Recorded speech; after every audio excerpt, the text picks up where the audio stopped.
Hi అండి అందరికీ welcome back to my channel. ఈరోజు అయితే ఉప్మా ఎలా చేసుకోవాలో చూద్దాం. ఇక్కడ నేను ఒక పెద్ద గ్లాస్లో రవ్వ అయితే తీసుకున్నా. అలాగే సన్నగా కట్ చేసిన ఆనియన్, పచ్చిమిరపకాయలు, టమోటో, శనగబాళ్ళు, కరివేపాకు, కొత్తిమీర, కొద్దిగా అల్లం, అలాగే చిన్నగా ఉన్న ఒక నిమ్మకాయ అయితే తీసుకున్నాను. సో నిమ్మకాయ వేయడం వల్ల టేస్ట్ అనేది చాలా బాగుంటుంది. ఫస్ట్ అయితే స్టవ్ అంటించుకున్న తర్వాత ఒక కడాయి అయితే తీసుకోవాలి. సో రవ్వనైతే వేపుకోవాలండి. ఇక్కడ నేను ఒక పెద్ద గ్లాస్లో రవ్వ అయితే తీసుకున్నా. సో రవ్వ అనేది ఒక మెజర్మెంట్ ప్రకారం తీసుకోవాలి. కొద్దిగా ఆయిల్ కూడా యాడ్ చేసుకోవాలి. ఆయిల్ యాడ్ చేసుకున్న తర్వాత సో మంట అనేది అడ్జస్ట్ చేసుకుని లో ఫ్లేమ్లో రవ్వ అనేది వేపుకోవాలండి. సో రవ్వ వేపడంలోనే ఉప్మా రుచి అయితే ఉంటుంది. ఇక్కడ రవ్వ అనేది మాడిపోకుండా వేపుకోవాలి. రవ్వ అనేది కొంచెం గోల్డెన్ కలర్కి చేంజ్ అయిన తర్వాత వేరే ప్లేట్లోకి అయితే ట్రాన్స్ఫర్ అయితే చేసుకోవాలి. సో ప్రతి ఇంట్లోనూ ఉప్మా అంటే నచ్చని వాళ్ళు ఎవరో ఒకరు ఉండే ఉంటారు. అదే ఇంట్లో మళ్ళీ ఉప్మా అంటే లైక్ చేసే వాళ్ళు ఎవరో ఒకరు ఉండే ఉంటారనమాట. రవ్వని ట్రాన్స్ఫర్ చేసుకున్న తర్వాత ఒక కడాయి తీసుకోవాలి. అందులో ఆయిల్ వేసుకున్న తర్వాత ఆయిల్ వేడెక్కిన తర్వాత ఆవాలు, శనగబాళ్ళు వేసుకోవాలి.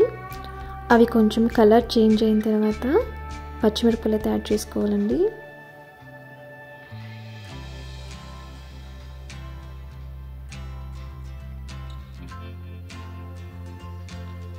అలాగే ఆనియన్ కూడా యాడ్ చేసుకోవాలి. ఆనియన్ యాడ్ చేసుకున్న తర్వాత ఒకసారి బాగా కలుపుకోవాలి.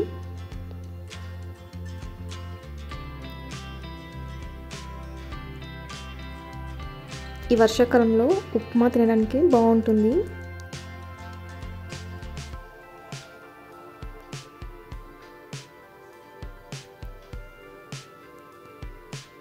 కొద్దిగా అల్లం ముక్కని వేసుకోవాలి.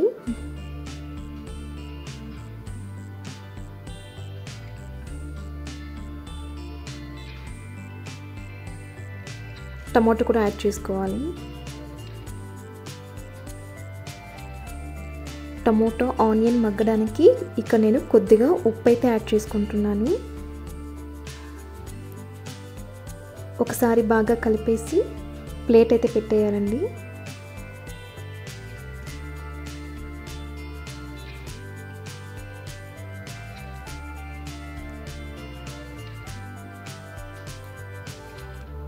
ఒక 2-3 మినిట్స్ కల్లా అది బాగా కుక్ అయిపోయి ఉంటుంది. సో మనం గరిటెలోనే బాగా మ్యాష్ చేసుకుంటే ఒక గొజ్జులా ఫామ్ అవుతుంది. అది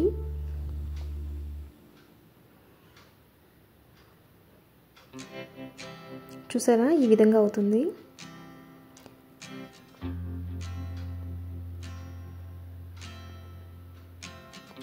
ఇక నేను 1:4 రేషియోలో వాటర్ తీసుకుంటున్నా. ఉప్మా పలుచగా ఉంటే తినడానికి బాగుంటుంది. ఇక నేను ఒక గ్లాస్కి 4 గ్లాసులు వాటర్ అయితే తీసుకున్నా. ఒక గ్లాస్ రవ్వకి 4 గ్లాసులు వాటర్ తీసుకున్నా.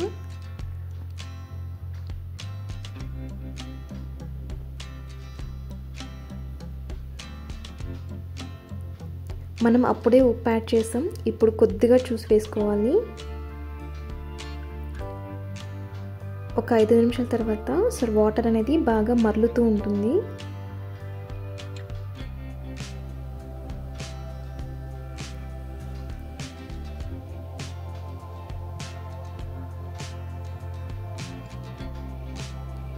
ఇప్పుడైతే కరివేపాకు, కొత్తిమీర యాడ్ చేసుకోవాలండి. నేను 2 ఇప్పుడే వేసినాను, కరివేపాకు, కొత్తిమీర.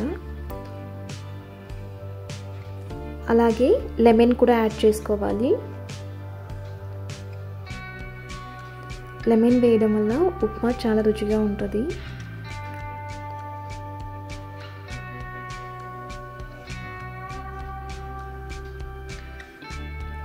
లెమన్ యాడ్ చేసుకున్న తర్వాత రవ్వ అనేది అడ్జస్ట్ చేస్తూ చిన్నగా వేసుకోవాలండి.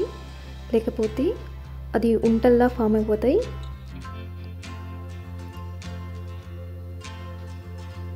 సో కొత్తగా ఛానల్ని ఎవరైనా చూస్తున్నట్లయితే సబ్స్క్రైబ్ చేసుకోండి. అలాగే షేర్ చేయండి, లైక్ చేయండి. సో రవ్వ అయితే మనం వేసుకున్న తర్వాత మంట అనేది లో ఫ్లేమ్లో పెట్టుకొని బాగా తిప్పుతూ ఉండాలి. ఉండలు లేకుండా అది బాగా ఇదయ్యేలా మనం తిప్పుతూ ఉండాలన్నమాట.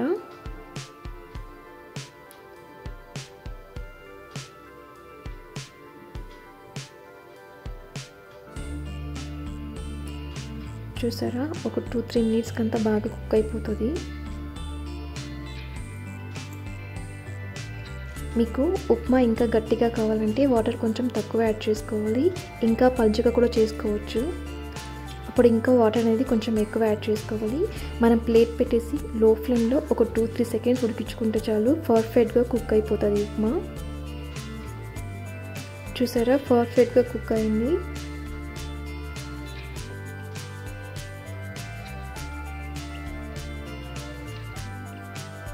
సో మీరైతే ఛానల్ని ఫస్ట్ టైం చూస్తున్నట్లయితే సబ్స్క్రైబ్ చేసుకోండి, అలాగే షేర్ చేయండి.